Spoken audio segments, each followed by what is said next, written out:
Salut à tous, c'est Alias. Aujourd'hui nous nous retrouvons pour une vidéo particulière car je vais vous présenter le top 5 des histoires les plus effrayantes d'internet. Que vous croyez ou non à toutes ces histoires, il est encore temps de rebrousser chemin. Surtout s'il fait nuit, la vidéo risque d'être encore plus angoissante. Commençons tout de suite par l'histoire du suicide mousse. D'après la légende, il y aurait un épisode perdu de Mickey Mouse créé par Walt Disney qui serait en fait un épisode maléfique.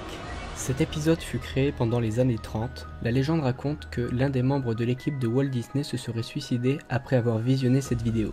La vidéo en question est un loop. Il s'agit d'une séquence qui passe en boucle. Dans cette fameuse séquence, on peut y apercevoir Mickey qui défile pendant 5 à 6 immeubles pendant 2 à 3 minutes avec une musique qui n'est qu'une sorte de claquement continu sur un piano.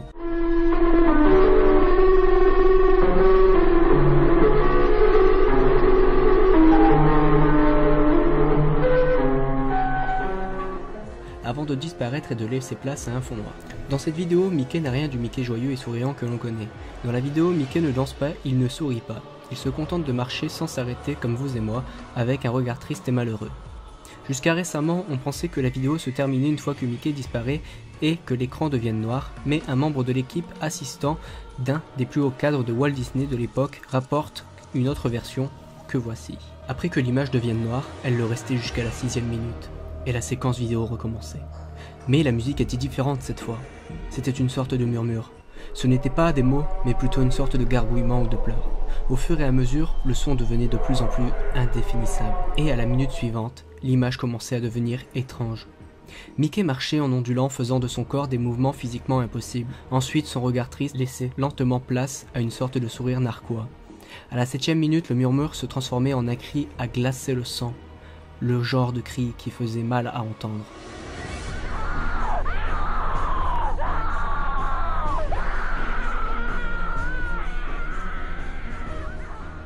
Et l'image devenait plus sombre. Des couleurs apparaissent sur l'image, ce qui n'était pas censé être possible à l'époque. Je rappelle que nous étions dans les années 1930. Le visage de Mickey commençait à se déformer, ses yeux se retrouvaient en dessous de son menton et son sourire narquois à l'envers se retrouvait sur la partie gauche de son visage. Les bâtiments se déformaient et commençaient à flotter dans les airs. À ce moment même, le responsable qui était chargé de visionner la vidéo lors de la projection quitte subitement la salle, envoyant un employé visionner le reste de la vidéo à sa place. L'employé en question avait pour but de visionner l'épisode jusqu'à la dernière seconde, puis de décrire chacun des moments qui le composaient pour ensuite placer la bobine dans la chambre forte pour que l'épisode reste en sécurité et que plus personne ne puisse le regarder. Lorsque l'employé en question visionne la vidéo jusqu'à la fin, il arrive vers la 8e minute et des cris dérangeants laissent place brutalement au visage de Mickey qui est présent à la fin des crédits de l'épisode avec un son de boîte à musique défectueuse. Ceci pendant environ 30 secondes. Quoi qu'il ait pu se passer pendant les 30 dernières secondes, nous n'avons pas d'autres informations concernant cela. Quoi qu'il ait pu se passer, en tout cas, un agent de sécurité qui faisait sa ronde s'est placé devant la porte et juste après, l'employé pris de panique sortit par la porte, prit l'arme de l'agent de sécurité et se tira une balle dans la tête. Connaissez-vous le film L'exorcisme d'Emily Rose ? Ce film s'est inspiré d'une histoire malheureusement vraie, c'est celle d'Anneliese Michel. Anneliese Michel, née le 21 septembre 1952, est une jeune femme allemande catholique, sur laquelle furent pratiqués plusieurs dizaines d'exorcismes et qui mourut au bout de 8 années de maladie, pour certains à cause de la possession, pour d'autres après avoir notamment cessé de s'alimenter. En 1968, elle commença à trembler violemment et à ne plus contrôler son corps. Lors de ces crises, elle perdait la voix et ne pouvait plus appeler ses parents pour leur demander de l'aide. Un neurologue diagnostiqua qu'elle souffrait d'épilepsie et elle fut admise à l'hôpital pour un traitement. Après ses premières attaques, elle vit des visages démoniaques dont elle attribua le nom de Fratzen. Elle entendait aussi des voix. Anneliese en parla au médecin qui ne savait plus comment l'aider. Au début des années 1973, les parents d'Anneliese demandèrent à plusieurs prêtres d'exorciser leur fille. En 1974, un prêtre l'examina et accepta qu'on lui pratique un exorcisme, mais sa hiérarchie lui interdisait. Son état alors empira et les crises devenaient de plus en plus violentes.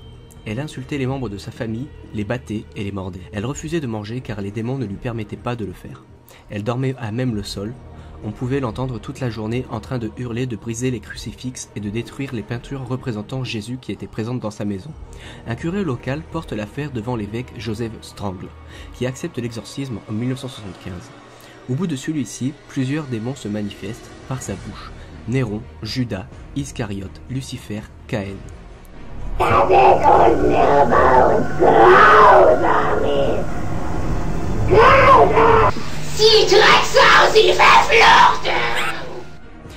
Elle hurle, elle mord, elle mange des insectes, s'automutile. Son comportement devient incontrôlable. Elle subira plusieurs exorcismes jusqu'en 1976. Parfois, les crises étaient tellement fortes qu'il fallait 3 hommes pour la maîtriser si on ne l'enchaînait pas.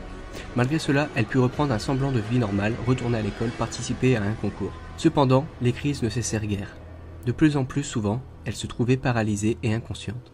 Elle avait refusé complètement de manger. À la suite de cela, 40 cassettes audio furent enregistrées lors de ces exorcismes. Les sons présents dans cette vidéo sont des audios originaux de l'exorcisme.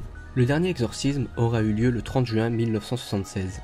Elle mourut le lendemain à son domicile à l'âge de 25 ans. Vers la fin de sa vie, Agnès affirma que la Vierge lui avait apparu pour lui prédire sa mort. Le rapport d'autopsie indique que son décès est lié à une sévère malnutrition et à une déshydratation consécutive à sa privation de nourriture pendant près d'1 an. Un procureur fit une enquête à la suite de laquelle les 2 prêtres exorcismes et ses parents furent inculpés de négligence ayant entraîné sa mort. Les prêtres exorcistes firent écouter les enregistrements des différents exorcismes qu'ils avaient pratiqués, au cours desquels ils affirmaient pouvoir distinguer la voix de 2 démons en train de se disputer, se demander lequel des 2 quitterait le premier le corps d'Agnès.